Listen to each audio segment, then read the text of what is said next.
Thank you for that kind introduction. Although I wish we could gather in person at the State House today, as you have in years past, I'm honored to be addressing you virtually. I'd first like to thank Joe Chrisberg and all the staff at MACDC and their partners for organizing this virtual event to celebrate your accomplishments and join legislative leaders to discuss our shared goals. MACDC draws from the state's strengths and gives us a vehicle to turn challenging issues and untapped assets into economic drivers that make our neighborhoods equitable places to live. I've witnessed this firsthand in my hometown of Quincy through the work of one of your member organizations, Neighbor Works Housing Solutions.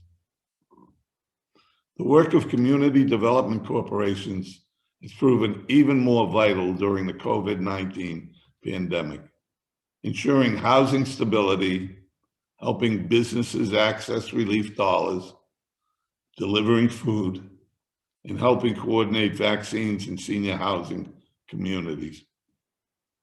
On behalf of the House, I would like to thank you for all you have done. I know our communities would be facing even deeper challenges without your efforts. As we continue to emerge from this crisis, we will depend on you even more as we work to ensure that our hardest hit communities come back stronger than ever. Since becoming Speaker at the end of 2020, my top priority has been navigating Massachusetts through and out of the COVID-19 pandemic. I believe the best way we can do that is by growing our economy through supporting citizens, neighborhoods, municipalities, and businesses. One of the vehicles available to the legislature to help enhance the Commonwealth's economy is the state budget. As many of you know, the House wrapped up our annual debate on our budget proposal last week. I'm proud to say that many of the MACDC's priority items were included. The House included $5 million for the Small Business Technical Assistance Grant Program and $750,000 for the Neighborhood Stabilization Initiative. We also allowed the Mass Division of Banks to retain $2.85 million in revenue from mortgage originator fees to fund at least $1.3 million in grants for first-time home ownership education and foreclosure prevention counseling centers throughout the Commonwealth. Finally, we also increased funding for the Mass Rental Voucher Program by $3 million over last year, up to $128 million this year. I believe all of these initiatives, along with the federal funds we're expecting to receive, will make significant strides in assisting our neighborhoods and local economies. We have also passed legislation in the past year that have advanced the agenda of the MACDC, such as protecting our communities most vulnerable to the impacts of climate change.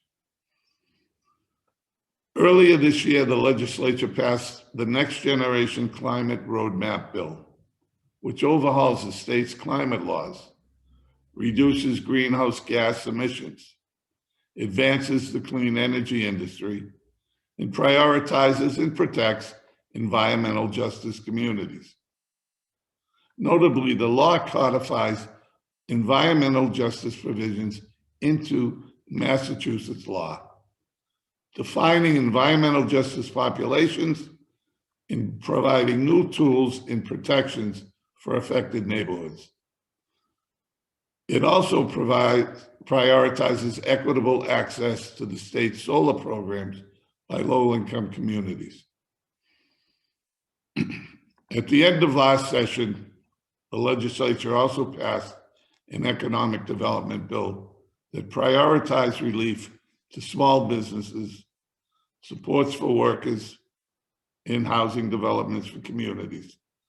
The law allocates over $600 million in capital authorizations across housing, community development, small business recovery, broadband expansion, neighborhood revitalization, climate resilience, vocational and career training, and higher education.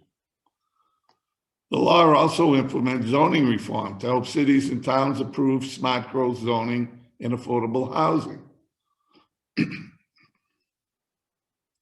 The House was proud to work with MACDC last session on your priorities, including the Tenant Protection Act and eviction ceiling. Here I want to recognize Chairman Mikowitz, Leader Cronin, Leader Moran, and Chairman Honan. We look forward to continuing those conversations this session with House leadership and our new subject matter chairs. As we continue into the 192nd session, I will collaborate with you as we work to bring Massachusetts back better than ever. My door is always open, and I look forward to our continued partnership. Thank you again for all the work you do for our neighborhoods and local communities. And thank you for having me here today.